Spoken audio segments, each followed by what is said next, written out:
welcome to episode 306 of Late Night Linux, recorded on the 4th of November 2024. I'm Joe, and with me are Phelan. Howdy. Graham. Good evening. And Will. Come in, Voyager. Stop trolling Phelan with that. Sake.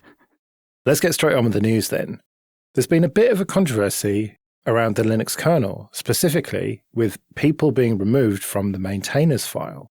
Now, this turns out to be because of various sanctions and US government rules and all the rest of it. And the Russian people in question were working for companies that are on the list and all that. But why this is interesting to me is how it was handled. There was no explanation. They were removed from the maintainers file, and then nothing was said until the backlash happened. And then slowly but surely, Linus comes out saying, yeah, it's all good. We're not going to revert this. And then eventually we get to the truth of why this happened, which I think is quite a strange approach for the biggest open source project in the world, or at least the most important one. Have they just deleted them simply to comply? And if they have just deleted them from maintainers, how does that affect the code that they contributed? That is a very good question, and that has not really been answered. I don't think that it's going to affect any of the code that they have previously contributed, but whether it will stop them contributing in the future is an open question. I suspect that they probably won't be allowed to contribute for the foreseeable future, but we just don't know. That's the issue here. The lack of transparency, the lack of communication. Because it's sort of fair enough if the government of the country in which you are based mandates something, you've got to comply. But you can be transparent about why you're complying, can't you? I think things like this tend to reveal the, well, I don't know what you want to call it, like amateur nature of Linux as a collective of people. Like there isn't a massive single legal team that you can go to and find out what's going on, because there are so many contributors and so many separate entities all involved in this. And, you know, you've got Linus as the figurehead, but he is not a legal expert. And so where do you go to get official sign off? Where do you go to push back against sanctions? And the answer, I think, is we don't know. The Linux Foundation, maybe they can help, but I don't imagine that they want to argue with the man, because they're dependent on a whole bunch of other entities to fund their activities. So it's this kind of multi-headed nature of Linux that I think makes it difficult to really get a single coherent message back from Linux as an organization, because it just doesn't exist. But isn't that the whole point of the foundation, to have an official body, an official organization to deal with legal shit and communication and stuff like this? That is definitely the job of something I would expect to be called a foundation, yes. But I don't think it's particularly ever been a priority for the Linux Foundation. Are you saying some sort of club where members could just be together and act real good and not really actually do anything important at all and make money for nothing? Well, we've talked a lot about the Linux Foundation, and I suppose they do something. They you know, but perpetuate themselves. They do create a corporate facade for all of this chaos that Will is describing, that in a way I think has been effective in attracting investment into the Linux Foundation and all of those things. So it does provide a purpose. It's not so much what they do that I have a problem with, it's the name, because you just think this is going to be the foundation to offer advice on things like this and to be there to answer the questions like we have. And it's not, it never has been. Well, it's a trade body, isn't it? Yeah. It's a trade body that I think is advocates for that kind of because Linux and open source doesn't operate in any way like a typical corporation. The Linux Foundation has become that operation. I think that the word that Will might have been scrambling for was ramshackle. It does seem like a ramshackle operation, doesn't it? And this has really not helped that image, I suppose. Like the Linux Foundation is supposed to be this corporate friendly entity, but then when it actually comes down to it, they've done a shit job of communicating this situation and dealing with the politics of it all. But look, I mean, just look at how these things play out, though. You don't want to make a mistake on the other side. The fact is that those embargoes are there for a reason, and if you're found to be in breach of them, you get in serious trouble. So I think, unfortunately, it's baby bathwater time, and, erring on the side of caution. It's easier to do that and fix it afterwards than it is to actually make the mistake of having someone that you shouldn't have employed be employed, because that's even more serious. It's crap, but I think that's what they've done. Yeah, and I agree that it's better to over-comply than under-comply, because, as you say, you can always bring people back in, but communicate that. Put out a fucking blog post. It's not hard. Maybe they're told not to by the florist who was delivering next door for last week. I must admit, it does have a whiff of being told not to about it. I'm not having that, because they have come out in dribs and drabs and told us what's going on. Yeah, but is that not just the nature of Linux? As in, they told one person, but they didn't realize that to tell everybody, and most people just went, fuck off. Maybe. But the way that the information came out suggests to me that no one kind of wanted to talk about it because they're not lawyers, and they were kind of waiting to hear back from the Linux Foundation legal team. And it just seems to be, as I said, that word ramshackle. It just seems to be they did not have their shit together for a proper coordinated response and explanation of what was happening. I don't doubt that they had to do something like this, and removing people from the maintainers file might end up being just malicious compliance, and it might actually be really good that just removing them from a text file essentially is enough to satisfy the rules. But come out and explain this shit to us. It's supposed to be an open project. Hanlon's razor. Yeah, cock up rather than conspiracy. I will always go for that, because I know how fucking useless people are, especially when you get them into a big organization. But I mean, let's face it, who wants Linux in inverted commas to have a PR, HR department? And that's not how it got where it is. And nobody likes that shit, even in a company that they work for. It's always awful. Oh yeah, legal has to be on top. Oh cool, legal. Yeah, the magic legal. Let's hope they make a great job of it this time again. But no, it won't be. It'll be crap, like it always is. Lawyer speak for lawyers. Maybe the problem here is the efficiency of Linux. And the lawyers said, right, you've got to remove them from the maintainers file. Done. Yeah. Meanwhile, welcome our new contributor, Guy Incognito. But then the legal team didn't have their shit ready in terms of, this is what we're going to say to the public. So they took the action without having a coordinated and ready response to the backlash that was going to come. I just think it looks bad for the Linux Foundation, generally. It just makes them look disorganized and a bit shit at their job, quite frankly. Or one of their jobs. I'm more surprised that you thought they would be good at anything. Come on, be nice. They're obviously good at paying Torvalds, aren't they? I don't know. Does he get paid much? I haven't a clue. I think it's a gift having Linus, and it adds credibility to their organisation. And I don't really knock what they're doing other than their name. And I've talked about this before, when they're the only ones who offer certification through certain channels.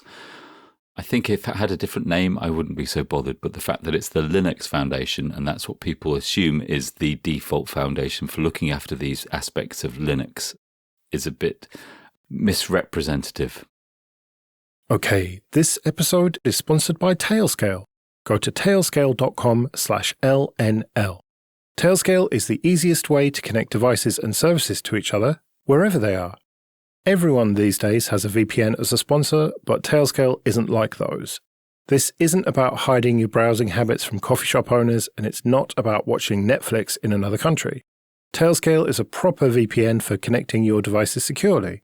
It's great for companies, and it's great for self-hosters. Tailscale runs on all the major platforms and is based on WireGuard. It's really easy to set up without opening ports, thanks to NAT traversal. That's one of the reasons loads of the Late Night Linux family hosts use Tailscale. Tailscale lets you give apps, IDEs, subnet routers, and other nodes in your tailnet secure access to any other resource in your network without exposing that resource to the public. Site-to-site networking lets DevOps connect the infrastructure their team relies on to securely transfer data between resources such as web applications and databases. Tailscale's personal plan will always be free, so support the show and try Tailscale out for free today. You'll get up to 100 devices and 3 users for free at tailscale.com/LNL with no credit card required. That's tailscale.com/LNL. Flutter is being forked as Flock, and there's a blog post by Matt Carroll all about why. And the bottom line is that Google is not investing enough in Flutter in terms of labor. Is he surprised by this? I'd be surprised if Google did invest either time, money, or effort in something for longer than a couple of weeks. Well, indeed. Don't use Google products or systems. You are on a short plank, long walk situation. Well, specifically in this post, he talks about how they're not really that interested in the desktop version of Flutter, and they're much more interested in mobile. And so it's kind of been neglected, which makes me think it was a really great idea to go all in on Flutter for Canonical and Ubuntu with the new installer and everything. Great work. I'm massively out of the loop here, but I did hear about the desktop team moving to Flutter as their toolkit of choice for, like native Ubuntu apps, I suppose. And I knew about the new installer being written using it, but did it move any further past that, or is that as far as it got? Well, my understanding is like yours, Will. It's sort of the go-to for anything new and GUI in Ubuntu.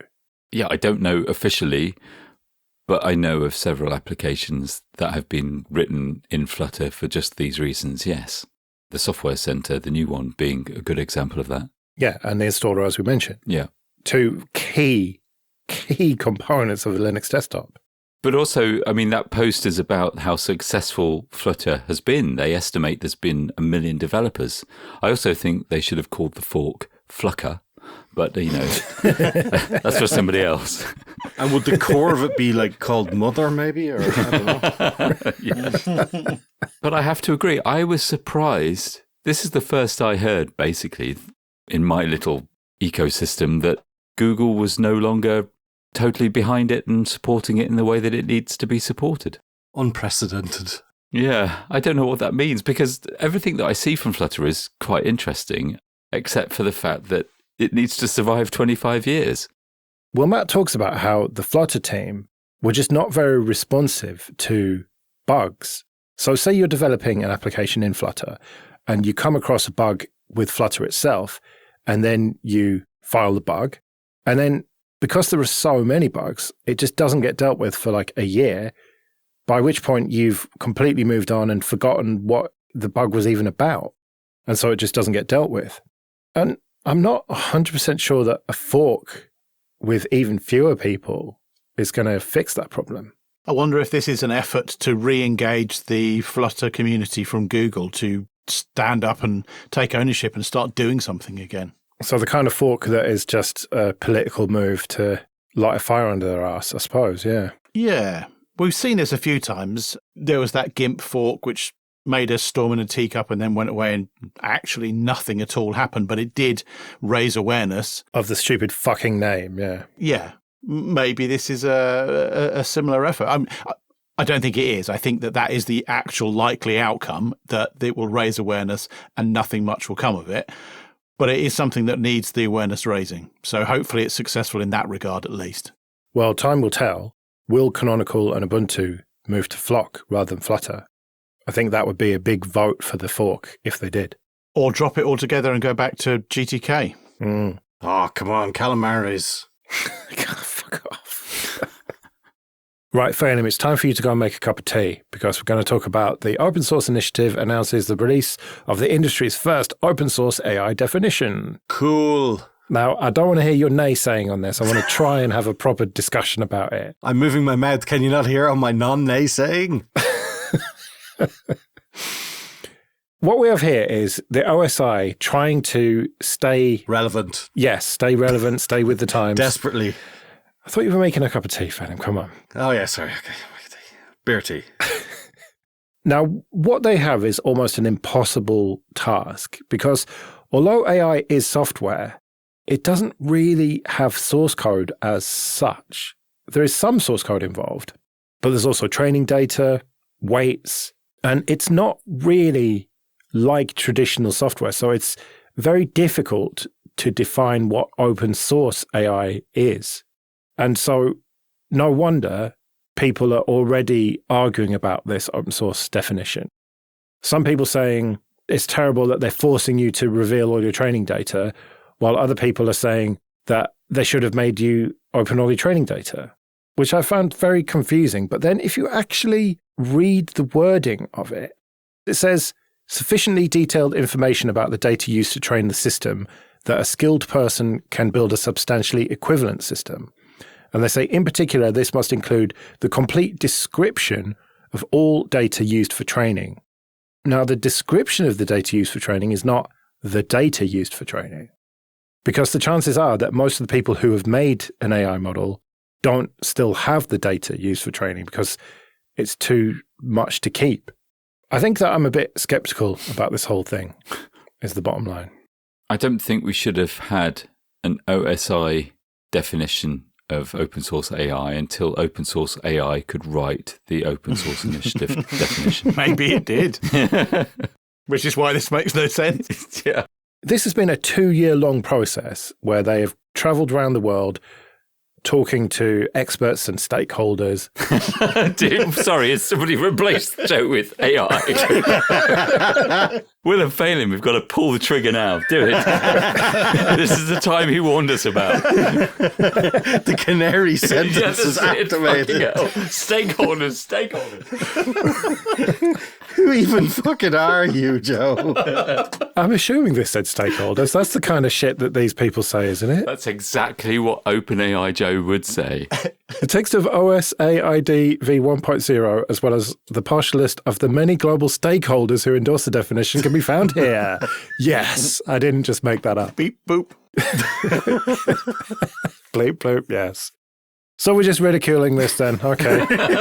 It's a stupid fucking idea. If you can't recreate it because you can't hold all the data required, let's face it, who the fuck can? Unless they're massive, and they already have one. So it's completely pointless. You think it's just the OSA trying to stay relevant then? Yeah, desperately trying to stay relevant. And the world has moved on, and nobody needs... It's a black box. It's just designed to be a black box. Just leave it. Forget about it.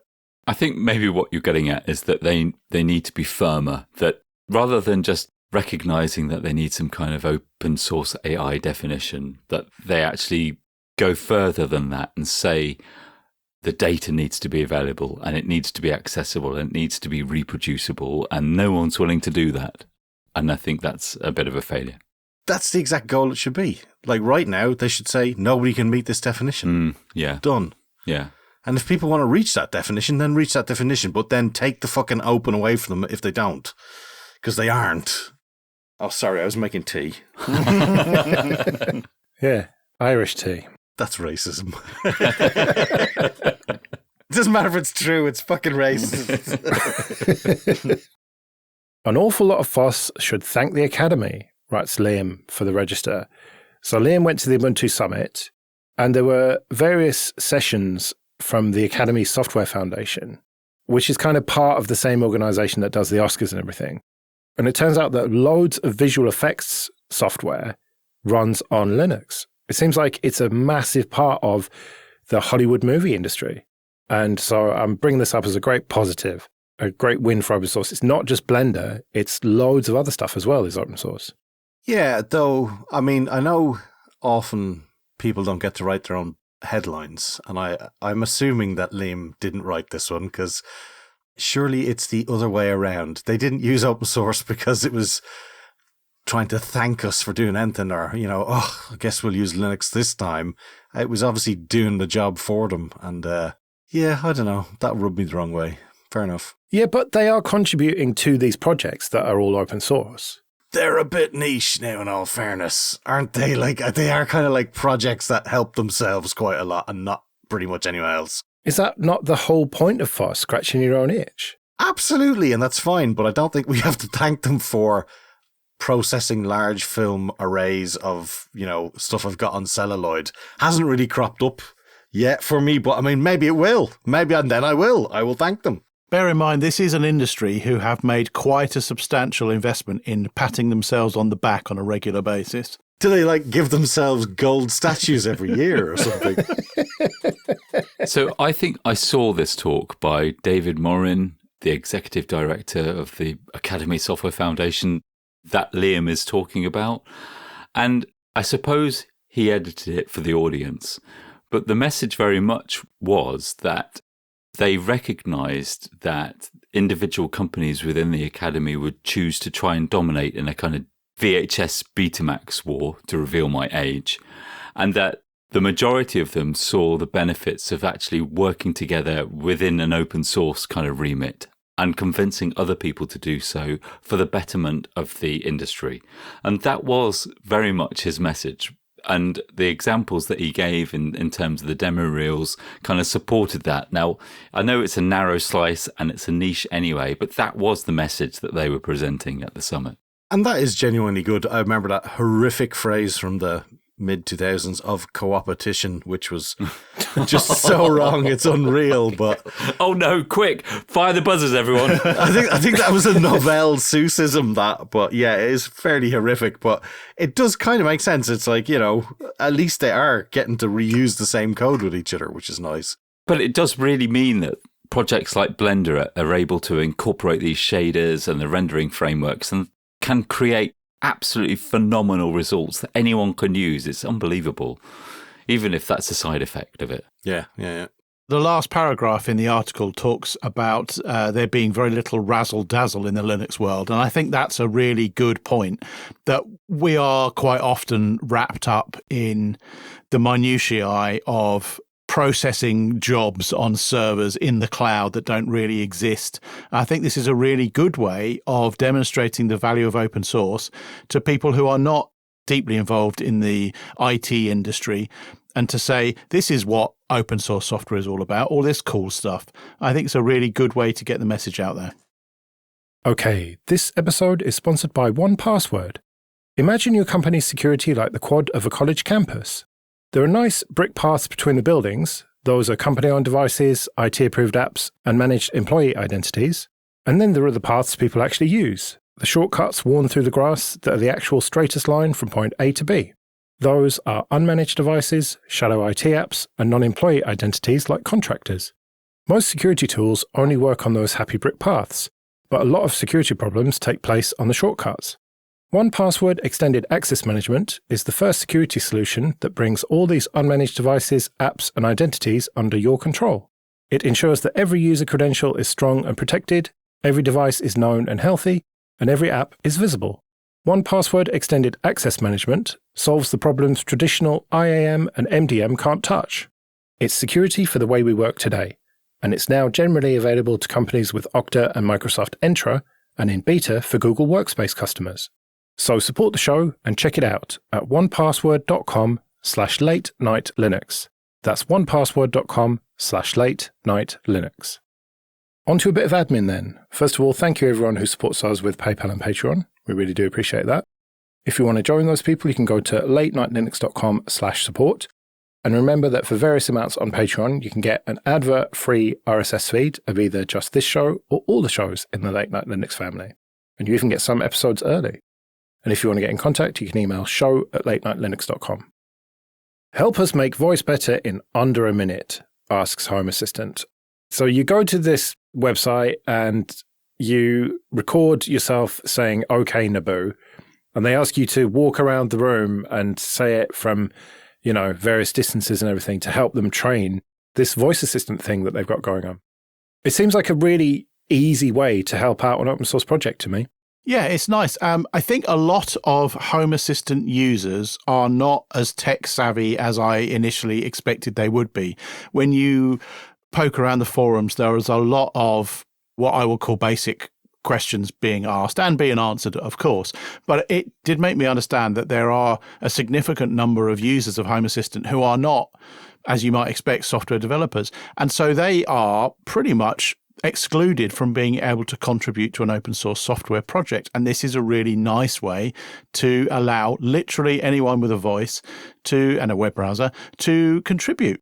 I think that the open source project Micro Wake Word is a really nice, clever project that is very lightweight, runs on tiny devices, and I think it's a really nice way to build a lightweight Alexa-like device that you can stash away on a tiny device in your house and then rid yourselves of all of those closed source and proprietary systems, which incidentally seem to be getting worse and worse as time passes. So, I'm going to check this out. I have got a device that I can run it on, a tiny little 1-inch cube device with a microphone built in. So I will go and give this a go and report back.